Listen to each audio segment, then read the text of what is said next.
चलिए फिर बच्चों क्लास को स्टार्ट करते हैं और आज के इस वीडियो में हम आपको इंग्लिश पढ़ना सिखाने वाले हैं। देखिए बच्चों, अंग्रेजी पढ़ने के लिए एक चीज़ ज़्यादा ज़रूरी होता है, वो है मात्रा। आप देख सकते हैं यहाँ पर अंग्रेजी की बहुत सारी मात्राएं लिखी हुई हैं और जब तक आपको मात्रा की समझ नहीं होगी और जब तक आप मात्रा प्रयोग करना नहीं सीखेंगे तब तक आपको अंग्रेजी पढ़ना नहीं आएगा। अब जैसे मान लीजिए अंग्रेजी में कोई नाम लिखा हो, मैं एकदम छोटा सा नाम लिखता हूँ जो आप पढ़ सकते हो। जैसे मैं लिखता हूँ RAM। अब मुझे इसको पढ़ना है कि आखिर क्या लिखा हुआ है।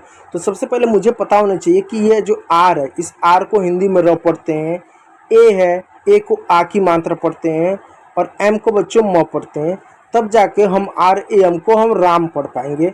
तो मतलब अंग्रेजी के जो अक्षर होते हैं उनकी हिंदी मालूम होनी चाहिए और जो मात्राएं होते हैं उस मात्रा की भी हिंदी मालूम होनी चाहिए, तभी इसको पढ़ पाएंगे।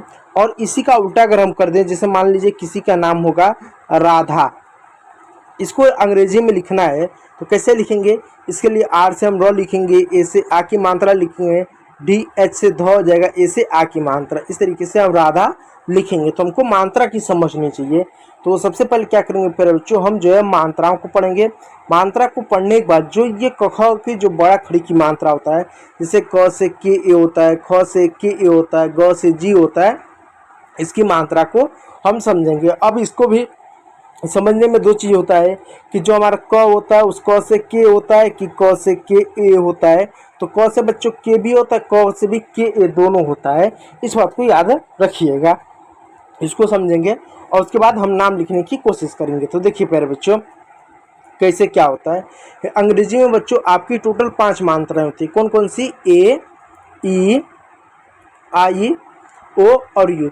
ये अंग्रेजी में बच्चों यही 5 मात्राएं होती हैं और इन्हीं 5 मात्राओं का प्रयोग करके हिंदी में आपका जो 13-12 खड़ी की मात्रा है वो बना हुआ है। यानी जैसे देख सकते एक मात्रा हो गया तो ए हम लिख दिया, फिर इसी से डबल आ हो गया, ई है तो डबल ई हो गया, ई आई हो गया, इसी से मात्रा बना हुआ है। तो देखिए बच्चों अ में हिंदी का कोई मात्रा नहीं होता है, लेकिन अ से बच्चों हम ए का प्रयोग करेंगे। यानी बच्चों क से लेकर ज्ञ तक जितने भी अक्षर होते हैं उन सभी अक्षरों में अ होता है, अ की ध्वनि सुनाई देती है और अंग्रेजी के लिए अ के लिए हम ए का प्रयोग करेंगे। जैसे अगर आप बोलो क तो लास्ट में को अ ऐसे आवाज़ सुनाई देगा, हल्का बोलो क तो लास्ट में अ सुनाई दे रहा है, ख लास्ट में अ, इस तरीके से आपको सुनाई दे रहा होगा। तो इसलिए हम अ से ए लिखेंगे। आ का इस तरीके से देखो चिन्ह होता है और इसके लिए हम डबल ए का प्रयोग करेंगे। ध्यान दीजिएगा प्यारे बच्चों, अगर कभी भी ऐसा आपको सिंगल डंडी मिले तो इसका ए और डबल ए का प्रयोग कर सकते हो, लेकिन जब शुरुआत में आ आपको देखने को मिले जैसे आज हो गया तो इसके लिए हम डबल ए का प्रयोग करेंगे। ठीक है, उसी प्रकार प्यारे बच्चों यहाँ पर देखिए छोटी के लिए बच्चों हम जो है आई का प्रयोग करते हैं और बड़ी के लिए बच्चों हम जो है डबल ई का प्रयोग करेंगे। छोटा यू के लिए बच्चों हम ऊ का प्रयोग करेंगे और बड़ा ऊ के लिए बच्चों डबल ओ का हम लोग प्रयोग करते हैं। चलिए अब देखिए ऋषि के लिए बच्चों आपका RI होता है, ए के लिए बच्चों आपका ई होता है, यानी ई से बच्चों आपका ए की मात्रा होता है, ध्यान दीजिएगा, और डबल ई से बच्चों आपकी बड़ी ई की मात्रा होता है और आई से छोटी की मात्रा होता है। ए के लिए बच्चों AI की मात्रा और ओ के लिए बच्चों ओ का मात्रा, औ के लिए बच्चों AU का मात्रा, अंग के लिए बच्चों AN। देखिए अंग का अगर उच्चारण बच्चों, अगर अंग का उच्चारण न के रूप में हो रहा है तो हम एन का प्रयोग करेंगे, AN का प्रयोग करेंगे। अगर अंग का उच्चारण जो बच्चों अगर म के रूप में हो रहा है तो हम AM का प्रयोग करेंगे। जैसे एग्जांपल तौर पे ध्यान दीजिएगा, एक शब्द है गंगा और एक शब्द है गंभीर। ठीक है, अब ध्यान दीजिए यहाँ पर गंगा में, यानी गंगा में बच्चों यहाँ पर बिंदी का प्रयोग आधा न के रूप में कर रहे हैं तो यहाँ पर उसका अंग के लिए AN का प्रयोग करेंगे। और गंभीर में बच्चों यहाँ पर अंग का उच्चारण म के रूप में कर रहे हैं तो AM का हम प्रयोग करेंगे। इस बात को याद रखिएगा।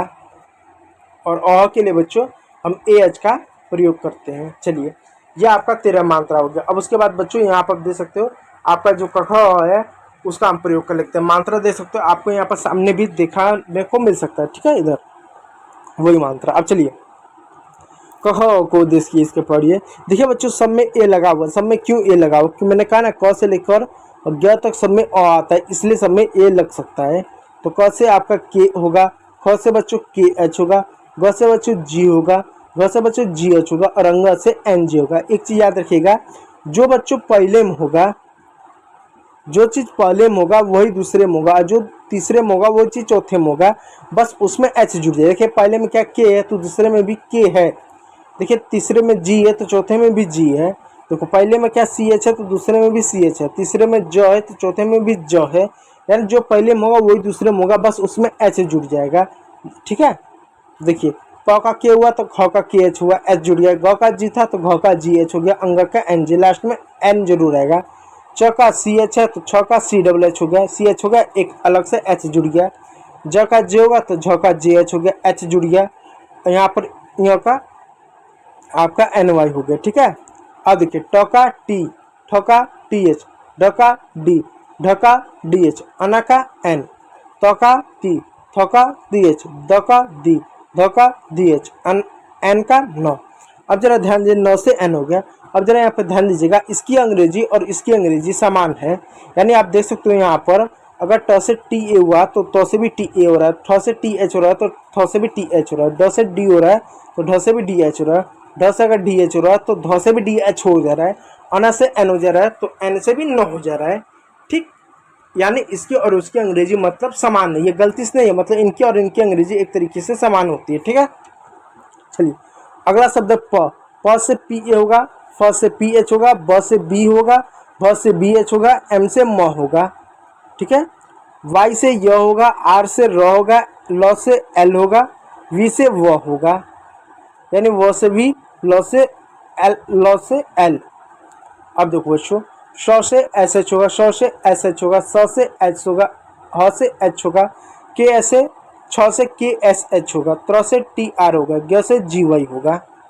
इस तरीके से आपका क्या होगा, 36 व्यंजक की अंग्रेजी होगा। अब देखो किसी तरह का नाम लिखना हो या पढ़ना हो तो इन्हीं मात्रा का प्रयोग करके पढ़ेंगे। कैसे, जैसे देखो एक शब्द है अमन, कैसे लिखेंगे, शुरुआत में ए है तो ए से अ लिख दो, एम और एन है, एम और नॉम है तो एम ए लिख दो, एन से न लिख दो। हमने देखो यहाँ पर हमने क्या लिखा है, हमने ए लिखा है तो ए का उच्चारण आप अ के रूप में, अगर अमन हम ऐसे लिख दें इस तरीके से, तो जब इसको हिंदी में कन्वर्ट करें तो कैसे होगा, ए से अ हो जाएगा, एम और एन के बीच में कोई मात्रा नहीं तो आधा म होगा एन और एन का न हो जाएगा तो अम्न हो जाएगा, तो गलत हो जाएगा। इसलिए हम म को पूरा करने के लिए हम ए लगाते हैं। अगर म को पूरा यहाँ करना हो ना इसको तो ए लगाएंगे, ए नहीं लगाएंगे तो आधा म माना जाएगा, तो अमन ऐसे होगा। देखिए ए का अ, एम ए से म, एन से न, अमन।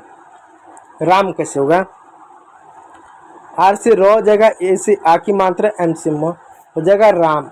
अब देखो किरण कैसे होगा, के से क हो जाएगा, आई से छोटी की मात्रा हो जाएगा, आर ए से र हो जाएगा, अन से एन हो जाएगा किरण। अब यहाँ देखो भी र को पूरा करने के लिए हमने ए लगाया। ठीक है, अब गीता कैसे होगा, जी से ग हो जाएगा और यहाँ पर डबल ई से बड़ी की मात्रा, टी से ट, ए से आ की मात्रा हो जाएगा गीता।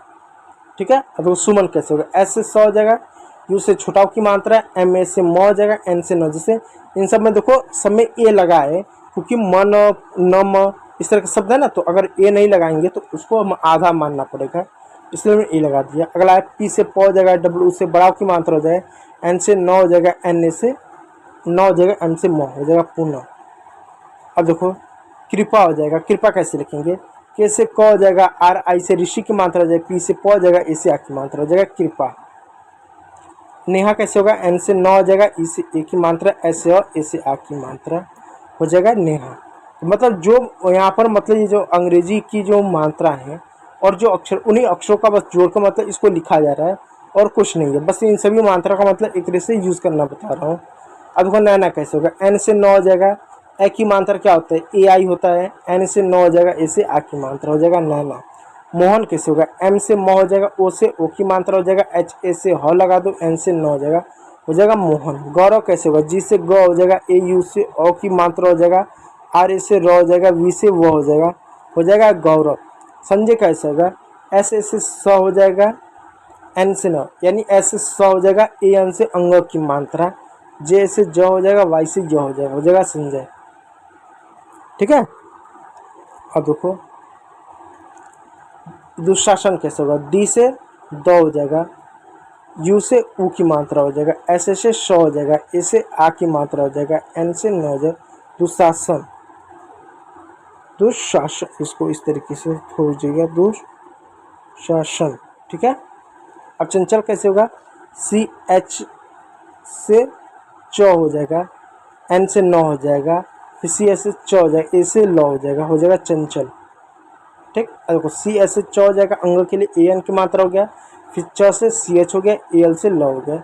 इसमें ए हमने क्यों लगाया, क्योंकि अगर नहीं लगाते ना तो च को आधा मानना पड़ता, च को पूरा करने के लिए CHA हमने लिखा है यहाँ पर, ठीक है। अब अगला देखो, बच गया रेखा और देव, ये दो नाम को आप खुद से मतलब लिखने की कोशिश करना, कुछ मत करना। सबसे पहले क्या करना, आप यहाँ पर र की अंग्रेजी देख लेना कि र की अंग्रेजी क्या है, फिर ए की मात्रा की अंग्रेजी क्या है, उसके बाद ख की अंग्रेजी क्या है, और आ की मात्रा की अंग्रेजी क्या है। और आसानी से आप इस तरीके से नाम लिख लोगे, ठीक है। तो आज की इस वीडियो में इतना ही। अगर वीडियो अगर अच्छा लगा तो लाइक कीजिएगा, चैनल पर नया हो तो सब्सक्राइब भी कर लीजिएगा। वीडियो को देखने के लिए बहुत बहुत धन्यवाद।